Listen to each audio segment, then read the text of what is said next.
Why do some people walk through life with this unshakable foundational inner peace, while others seem to just, I don't know, live in a constant, exhausting state of paranoia? Yeah, it's a huge contrast. Right. And today, we are stepping back thousands of years to an ancient wisdom text to kind of figure out why. We're looking at Proverbs 28. Which is incredibly relevant. It really is. So we're taking the text of this proverb alongside a modern application guide to extract its insights on, integrity, justice, and humility. We're going to look at how these ancient words act as a blueprint for modern stability. Exactly. Okay, let's unpack this because the text sets up this very distinct contrast right away between the life of the righteous and the life of the wicked. But it frames those concepts around human psychology, which I found fascinating. It does, yeah. And before we can even look at how we treat other people or how we manage our resources, this text really forces us to look inward at the mechanics of our own minds. Right. The psychological state of the individual is literally the foundation for everything else that happens in the text. And that brings us right to verse 1, which paints this incredibly stark picture. It says, "The wicked flee when no man pursueth, but the righteous are bold as a lion." It's quite the image. Yeah. And when I read that, I immediately thought, like, that feeling when you're driving down the highway. You're going the speed limit, you're doing absolutely nothing wrong. But you see a police car pull out behind you. Yes. And your heart rate just spikes. You grip the steering wheel a little tighter. You check your speedometer again. You get this weird jolt of panic, even though you're completely innocent. Right. It's a sudden, involuntary hyper-awareness. It's just a universal human reaction to perceived authority. Exactly. Now, imagine feeling that phantom siren all the time. Oh, wow. Right. Everywhere you go, in every conversation, in every email you send. That is the psychological state of the wicked that's described in this text. They flee when no one is even chasing them. Yeah, and the ancient meaning here is deeply rooted in the cognitive load of a guilty conscience. The cognitive load. I like that. Well, think about it. Maintaining a deception requires a massive amount of mental energy. You have to constantly track who knows what, which version of the story you told to which person. Right, where the vulnerabilities in your narrative are. Exactly. That cognitive burden creates chronic fear and insecurity. But the modern application shows us the inverse is also true. How so? When you live with integrity in your career, in your finances, and in your private relationships, you remove that cognitive load entirely. Because there's nothing to hide. Right. You don't constantly worry about being exposed because there is literally nothing to expose. That honesty brings a moral strength that the text compares to a lion. I mean, a lion doesn't walk through the savannah constantly looking over its shoulder. Yeah, I hear the argument for transparency. I really do. Yeah. But let's look at the world we actually live in today. Sure. Because later in the text, verse 13 says, "He that covereth his sins shall not prosper." But let's look at, corporate PR or how political campaigns operate. Hiding your flaws and covering your mistakes seems to be highly rewarded in the short term. It's basically self-preservation, right? How does this text account for the people who seemingly just get away with it? What's fascinating here is that the text completely flips our baseline assumption about self-preservation. Really? Flip it how? Well, we assume concealment protects our status. But ancient wisdom shows that concealment is actually a slow-acting poison to the individual psyche. The full verse says that whoever confesses and forsakes those mistakes shall have mercy. The text is looking at the long game. So the act of bringing it into the light is actually the mechanism for survival, not destruction. Exactly. Repentance and accountability were seen as the essential steps toward restoration in ancient communities. And today, we see the exact same psychological reality in organizational behavior. Like in corporate culture. Yeah. Acknowledging a mistake allows a team to diagnose the actual problem and grow from it. It repairs relationships because it demonstrates vulnerability. That makes sense. You simply can't heal a wound you refuse to look at. And a leader who hides their flaws eventually breeds a culture of suspicion, which, ultimately shatters their own prosperity anyway. And that internal paranoia we just talked about, it doesn't stay hidden in your mind. It bleeds into your actions. Oh, absolutely. When someone is terrified of losing their status or their security, their immediate psychological reflex is to hoard resources. And the text anticipates this beautifully. It directly connects our internal moral state with our external economic actions. The warnings against greed here are just relentless. Yeah, they really are. The text observes that a compromised internal state almost always manifests in how a person handles wealth, and specifically how they treat the vulnerable. Right, like in verse 22, it uses this incredibly vivid imagery. It says, "He that hasteth to be rich hath an evil eye," and it points out that this person is completely blind to the poverty that will eventually come upon him. Yes. And then verse 8 warns against increasing wealth through usury and unjust gain. That phrase, the evil eye, is actually an ancient idiom. It describes someone who is stingy and views the world purely in terms of extraction. Like, what can I get out of this? Exactly. They look at every single interaction, wondering what they can take from it. They're in such a rush to accumulate security that they compromise their ethics, completely unaware that this corruption guarantees their eventual downfall. Wow. I want to look at the mechanics of verse 27, though, because it presents the sort of mathematical paradox. All right, let's hear it. It says, "He that giveth unto the poor shall not lack. But if I take my limited resources and give them away, my bank account is mathematically smaller." So how does the mechanism of giving away your resources mean you won't lack? To understand the mechanism, we really have to look at how ancient agrarian societies functioned. Oh, There was no centralized welfare state back then. right.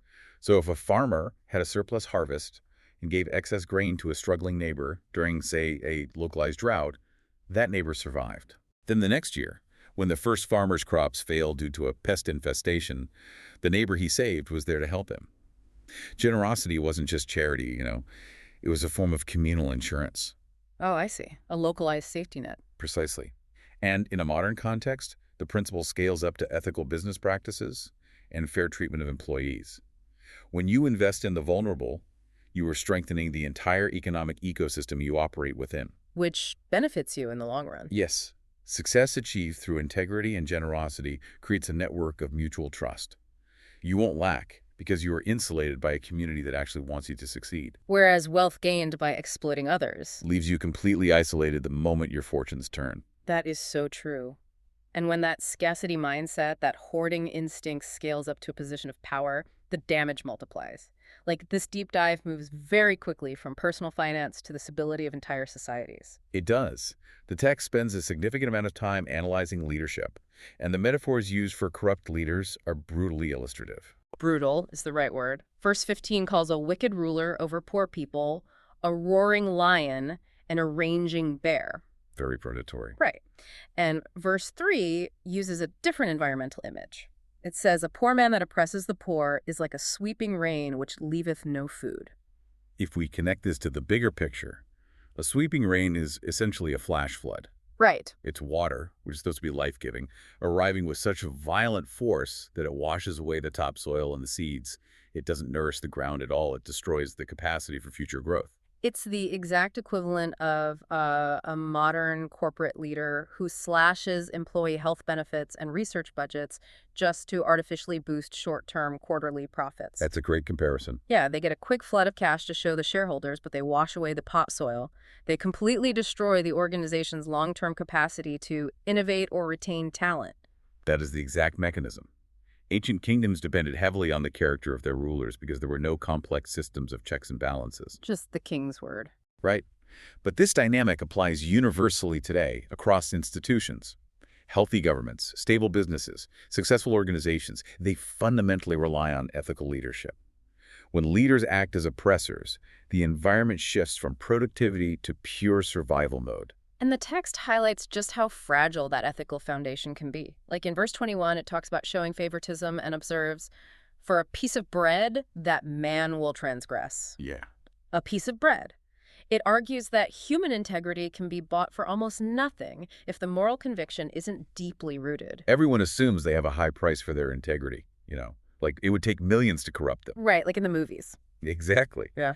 But the text observes that under the right pressure, or for the most marginal advantage, ethics crumble remarkably fast. Which is terrifying. If the societal collapse caused by a lack of integrity is this obvious, if we can clearly see the sweeping rain destroying the topsoil and the paranoia destroying our peace of mind, why do we keep making the same choices? That's the core issue, isn't it? Yeah. Why is human history just a repeating loop of this exact failure? Because fundamentally we rely on our own flawed judgment to navigate these situations. And this is the pivot point in the text where it moves from practical, observable wisdom to a deeply spiritual foundation. Okay, here's where it gets really interesting. Because verse 26 states, "He that trusteth in his own heart is a fool, but whoso walketh wisely, he shall be delivered." Yeah. And verse 5 adds, "They that seek the Lord understand all things."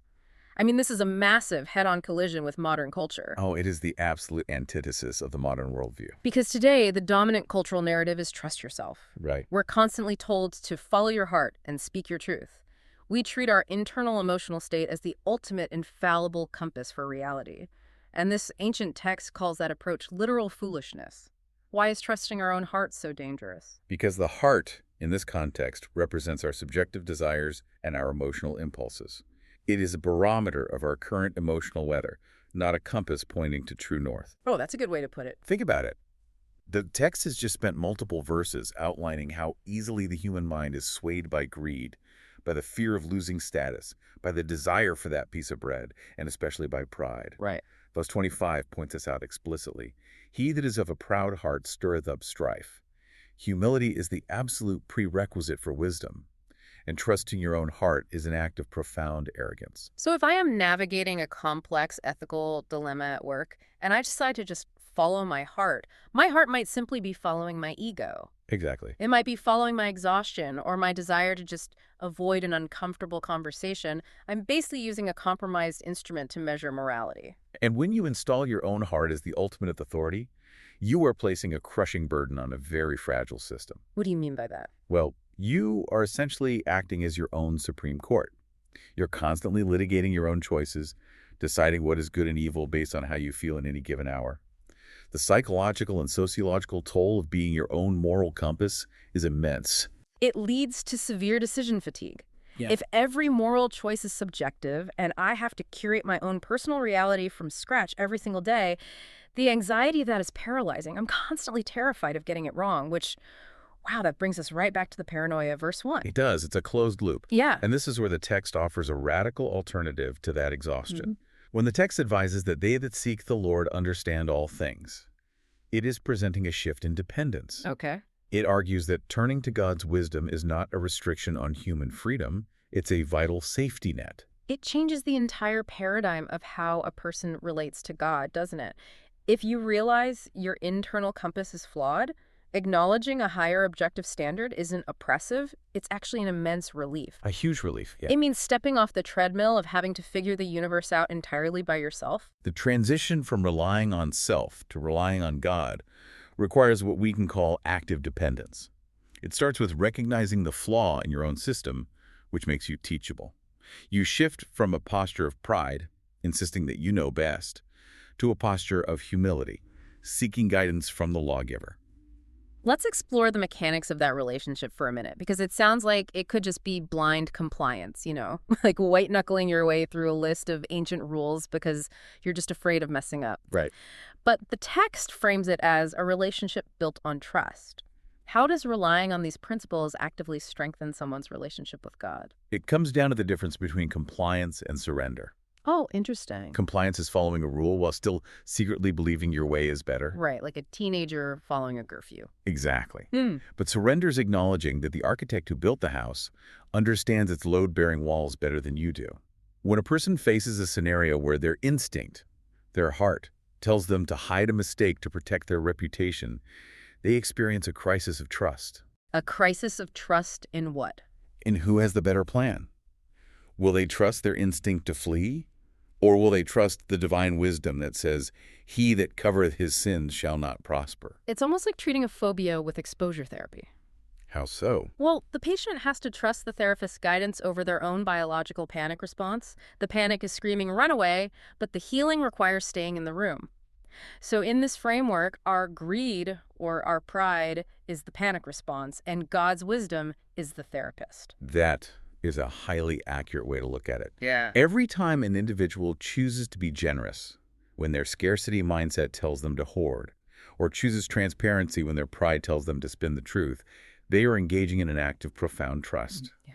They are saying, my subjective heart is telling me one thing, but I'm going to tether my actions to your objective wisdom. And that repetitive action, choosing the divine standard over the subjective impulse, is what actually builds the relationship. You aren't just reading about God's laws, you're actively testing them in the laboratory of your own life. And when you see the results, when you experience the inner peace that comes from transparency or the communal support that comes from generosity, your trust in the lawgiver deepens.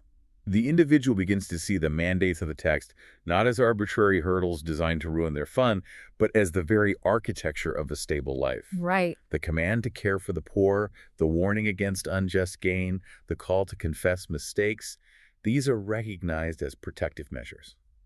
The relationship with God transforms from adversarial to deeply trusting, because the individual realizes these laws are designed to save them from the destructive exhaustion of their own pride. And this scales up to the sociological level as well, doesn't it? When a community of people decides they aren't going to operate based on their subjective, fluctuating desires, but rather anchor themselves to a shared standard of divine wisdom, the level of baseline trust in that society skyrockets. Really does.